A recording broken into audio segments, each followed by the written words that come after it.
back. It's another financial issue now, as the Economic and Financial Crimes Commission, the EFCC, is warning that the activation of the mobile SIM card 5G service, some individuals are taking advantage of that. The need to update SIM cards to defraud some other Nigerians. How is this working? How can you avoid that? Well, we have Jude Ozinigwe now. He's the digital transformation expert and founder at CyberChain, and also the managing partner at Xenochrome, to speak to this. Hi, Jude. Good morning. Good morning. Thanks for having me here. Good to have you. So what's all this SIM swap? We obviously want better service, internet service, so we want to do 5G. Yes. But now we're at risk of being defrauded. You know, how does it work? Okay, with the 5G comes, of course, lots of services, which is one of the offshoots of digital transformation, because we are in the digital economy now. However, we have seen that some bad players are taking advantage of this. Okay, so lots of people now want to change their SIM cards from 4G to 5G. Some even are still using 3G SIM cards, but they also need to change to 5G, like I've done.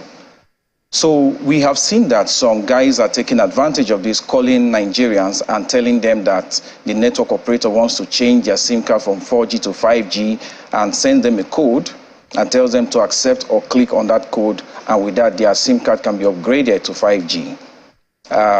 What we'll say is no network operator that we know would call users and tell them to accept a code or whatsoever. So the rule of thumb is to be wary of such calls, first of all. Yeah, so those are the things we are seeing now, and those are some of the offshoots, which are the cons, the negative side of digital transformation. So obviously it's a necessity, but we're having, like, the businesses are being exposed. Yes. You know, because I remember at the beginning of the year we've had some outlook to say that cybersecurity is the highest at this time. But what if somebody wanted to move from 3G or 4G to 5G? You would have to do it yourself. Yeah. It will not be a call from the service provider. No. Okay, all right. But so when these calls come, and we've talked about it, how is somebody supposed to handle it? You're only at risk if you click on the code. Yes. Okay, but you're not at risk if you answer the call. Okay, so when you answer the call, most of the time you'll be convinced, you know, to click on that code. So the easiest thing to do is ignore the call. In some cases, you can report that number so it can be flagged.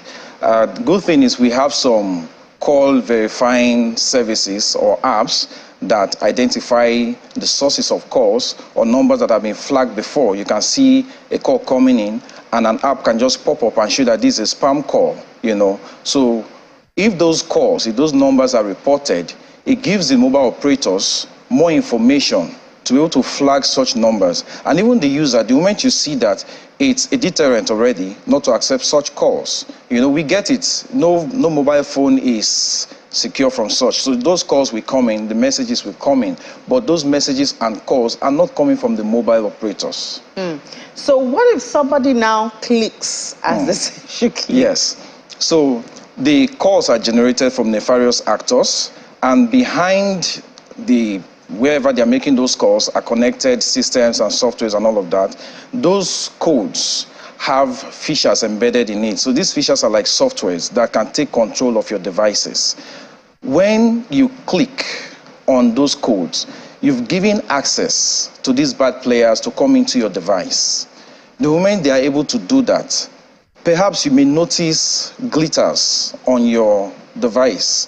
They may have maybe network disruption, service may go off and all of that. They've gained access into the device. So the best thing to do, first of all, is not to open the window at all. Don't click on a code you're not sure of the source. Don't install a software you're not sure of the source. Now, the thing is, our devices are smart devices, so it may even inform you that the source of this software is unknown. Sometimes some people, because they want to download something that looks nice, okay, so now Valentine is coming. So if you've seen lots of apps popping up and messages saying a gift is coming from someone. Yesterday, I think I got a message like that a political party was giving a grant And of course, Nigerians, with the way things are going on, people want to latch on that and jump on it.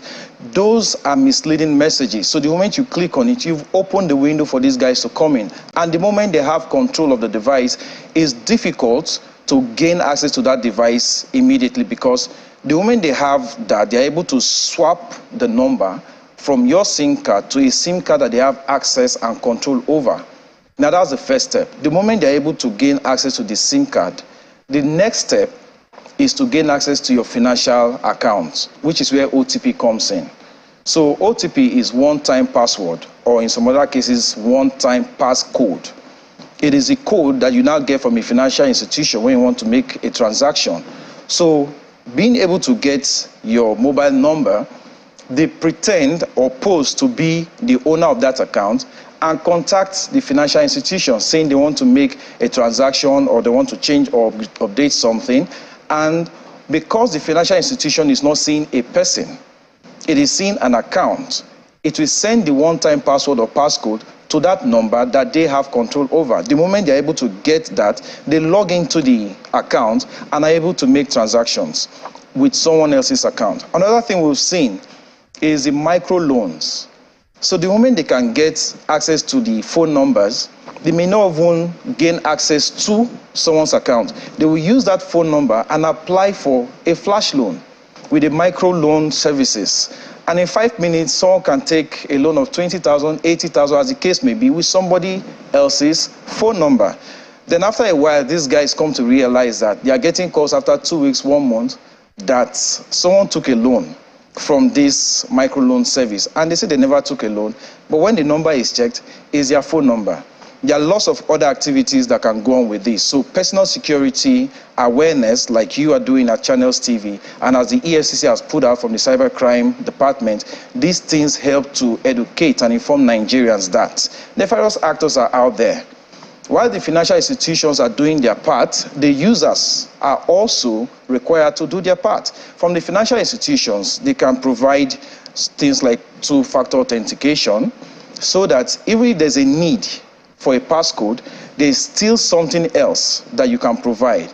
It can be something you have, which is a password, or something that you are, which is biometric. You have an eye, you have a fingerprint, so you can either use biometric to approve a transaction. So with that, the account can be safe. So everybody has to be involved in this triangle of transactions. Yeah, so it's not just the third party or the financial. But assuming this happens, how can somebody recover their account or their number? Fantastic. It's usually not so easy to recover it immediately. However, it's possible. So the moment you start noticing that there is a glitch in your account, or you're getting messages from other people that they were contacted, you can quickly look for how to call your mobile operator, maybe from another phone number, and you inform them that your account has been compromised, your phone number has been compromised. They will ask some questions, you provide those answers, whatever the parameters are, you're able to provide them. They will look for a way to do the recovery. Sometimes it's not as easy as it sounds, may take up to a day or 2 days, as the case may be. Some other times you may need to walk in to the mobile operator's service center and do a physical capture and all of that, and the number can be recovered. Same goes with the financial institutions. You can contact them immediately. As a matter of fact, the moment you realize that your number has been compromised, you should contact your financial institutions immediately.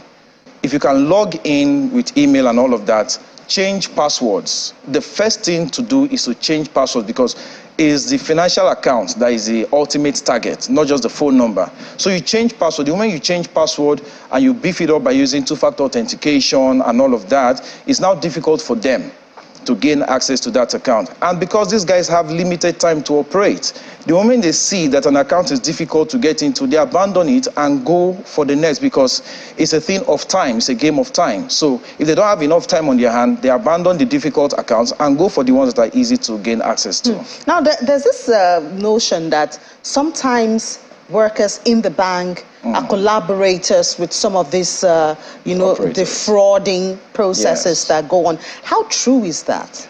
Well, it's not confirmed.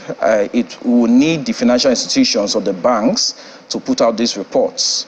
Yes, but it is not something we can ignore, because in some cases, there have been reports to us that the moment people receive money, some sum of amount that is huge in their accounts, they get some calls. I've experienced it before. So there was a time I received quite a good figure in one of my business accounts. In less than 5 minutes, I was getting a call from that bank to make one kind of update or whatever. And I called my account officer immediately to verify if someone within their team was putting out that call. And she said no. So I had to forward, so a message was even sent to me after the call. So I had to forward the message to my account officer, and they verified and said, this is not coming from within them. However, it's possible there's a breach, you know. So another thing is our emails can be intercepted. So whilst you are receiving alerts on your phone, either by SMS, you may also be receiving by emails. And some of these emails we have used on social media accounts, different social media accounts. So there is a social engineering that these guys can use and intercept the email as well. So it's possible they might have seen a figure coming into that account and make an attempt. They always want to make the attempt. So it is when you open the door, the window, by accepting the information, doing those steps that they've given, that will now make them able to gain access to the account. So we cannot confirm if there are internal breaches, but we cannot dismiss it as well. It's possible. And then on the other hand, on the customer side, the notion of greed, as you noted, oh, yes. you know, a mail is sent to you that, oh, you know you did not apply for a job, you did not apply for a lottery, and then you get a mail or a text message telling you you have won, or call this number so you can get rewarded, or you can, you know, I mean, I think you should know better. Okay, so to be scanned, there is always an element of either greed or ignorance. That's why awareness is always very important. The average Nigerian on the streets, like they say from the trenches, wants to blow. And they see an opportunity, you know, to come and booga, as it were. And the next thing is, if I accept this offer, I get money that I did not work for. I mean, who does that? However, people should be informed that if it seems too good to be true, obviously, it may not be true. You know, so money that you did not apply for, grants that you did not initiate, just shows up like one lucky wand, and people are jumping at it. We see it in lots of social media groups, platforms, you know, and people just jump at it and say it's an opportunity to get rich. No millionaire got there by one lucky offer. So Nigerians should start dissuading their minds from all these unscrupulous offers that we see here and there. Even the microloans, we see lots of identity and information theft from there as well. So one microloan service comes out that is not registered from anywhere, and because it's very easy to put apps now on the App Store, is there on an app store, and you see adverts and they say, okay, in 5 minutes you get 300,000. From where? And people go there and freely give out all their information, including BVN. That should be very secure to the user. So these are social engineering tactics that these guys use to get information. So whether it is a free offer, whether it is whatever money that is coming to an entrepreneur, do not accept it. You know, keep yourself secure, work, and with posterity, somehow with grace, you get something. You know, some Nigerians say, okay, there's also the space for miracles to happen. But men, as you said, if it's too good to be true, most probably it isn't true. Yes. So we all have to protect ourselves. Definitely. And I mean, the resources we have worked so hard to earn over the years. Thank you so much, Judo Zinigwe, digital transformation expert, for giving us those tips this morning. Thank you. So there you hear from Jude. It is also your responsibility to stay safe and keep your resources safe. So even when you get that message that sounds too good to be true, or comes across as too good to be true, please do watch out, because it may just not be true. And please don't click on that link except you're sure where it's coming from. And even if you answer the call, please don't follow up with instructions. Most probably they want to defraud you, and this is not a good time to get defrauded at all.